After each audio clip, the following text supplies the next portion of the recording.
Hello और welcome back to our channel commerce concept building. अब कैसे हैं आप सब? आई होप आप सब एकदम अच्छे होंगे, एकदम बढ़िया होंगे। आप सबकी पढ़ाई भी काफ़ी अच्छी चल रही होगी। तो जैसे कि आप सब जानते हैं, आज कल को हमने एक टॉपिक स्टार्ट किया था, problems in computation of cost of specific source of fund, यानी कि जिस भी सोर्स से हम फंड्स को अरेंज करते हैं, ठीक है। तो जब हम उस सोर्स की कॉस्ट निकालते हैं, जैसे हम डिबेंचर्स की कॉस्ट निकाली है, हमने cost of equity share capital की निकाली है, कॉस्ट ऑफ प्रेफरेंस शेयर्स की निकाली है, तो तब कौन कौन सी हमें प्रॉब्लम्स को फेस करना पड़ता है। एक प्रॉब्लम तो हमने कल को पढ़ ली थी, आज हम बाकी की 3 प्रॉब्लम कवर अप कर लेंगे और इसी के साथ हमारा ये वाला टॉपिक भी आज कंप्लीट हो जाएगा। सेकंड प्रॉब्लम है historic cost and future cost. Another problem in the determination of cost of capital arises on account of the difference of opinion as regards the concept of cost itself. तो जो दूसरी problem है जो rise होती है जब हम cost of capital को डिटरमाइन करते हैं, वो यही है कि सबके अलग अलग ओपिनियन है, ठीक है ना। जो कॉस्ट का जो कंसेप्ट है, उस कॉस्ट के कंसेप्ट को ही लेके सबके अलग अलग ओपिनियंस होते हैं, या जो ओपिनियन है उनमें डिफरेंस आ जाता है। It is argue that historic cost are book cost which are related to the past. तो इसको ये माना जाता है कि जो हिस्टोरिक कॉस्ट होती है वो उसको हम बुक कॉस्ट मानते हैं और ये पास्ट से रिलेटेड कॉस्ट होती है and are irrelevant in the decision making process. तो क्योंकि ये पास्ट से रिलेटेड होती है, तो अगर हम कोई भी डिसीजन ले रहे हैं प्रेजेंट टाइम में, तो इस कॉस्ट का, हिस्टोरिक कॉस्ट का कोई भी इम्पोर्टेंस नहीं है, वो इररिलेवेंट है।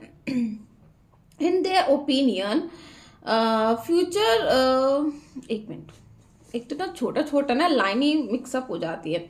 In their opinion future estimated cost are more relevant for decision making. तो यहाँ पे बोला जाता है जो फ्यूचर कॉस्ट है ना, वो ज़्यादा रेलिवेंट है, यानी कि इम्पॉर्टेंट है जब हम डिसीजन लेते हैं।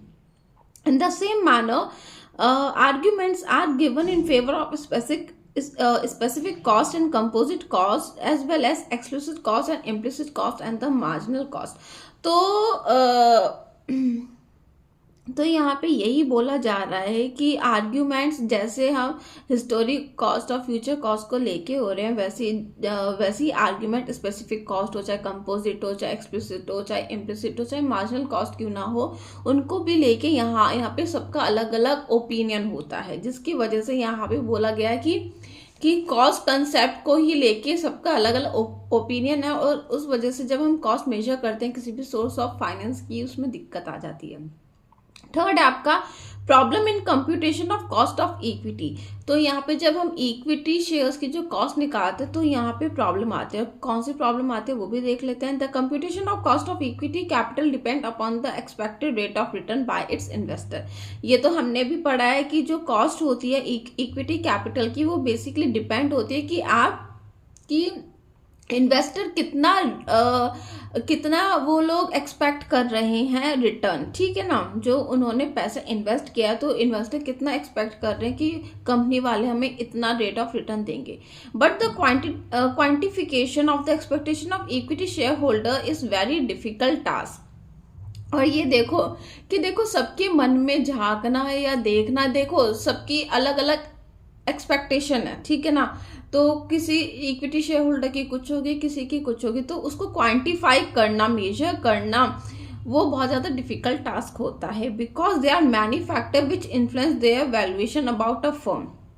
क्योंकि यहाँ पे बहुत सारे ऐसे फैक्टर्स हैं जो कि इन्फ्लुएंस करते हैं, ठीक है ना।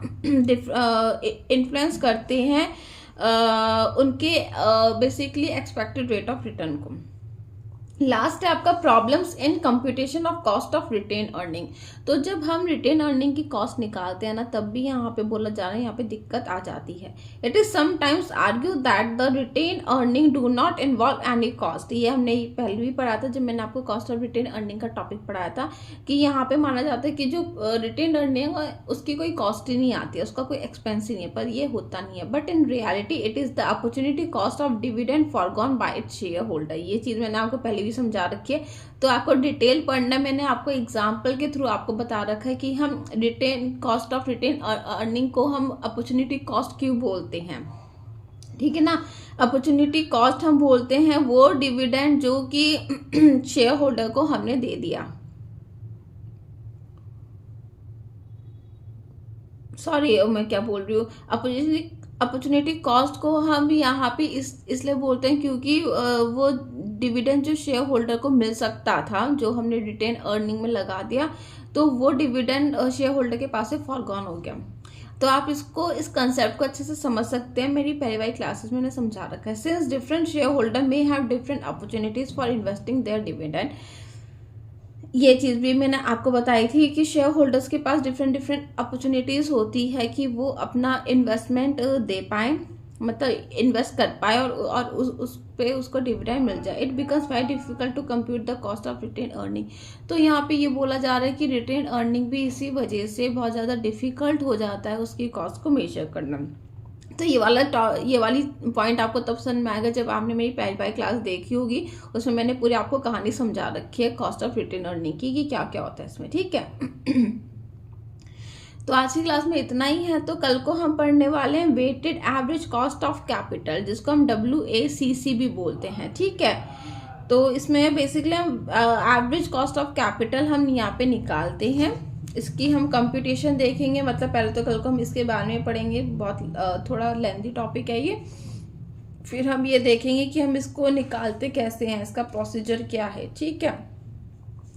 तो कर लेंगे इसके भी न्यूमेरिकल बना। तो आज की क्लास में इतना ही है। तो अगर आपको कोई भी डाउट या कन्फ्यूजन है तो आप आराम से कमेंट सेक्शन में मुझसे पूछ सकते हैं। तो फिर अब हम मिलेंगे कल की क्लास में, तब तक के लिए बाय।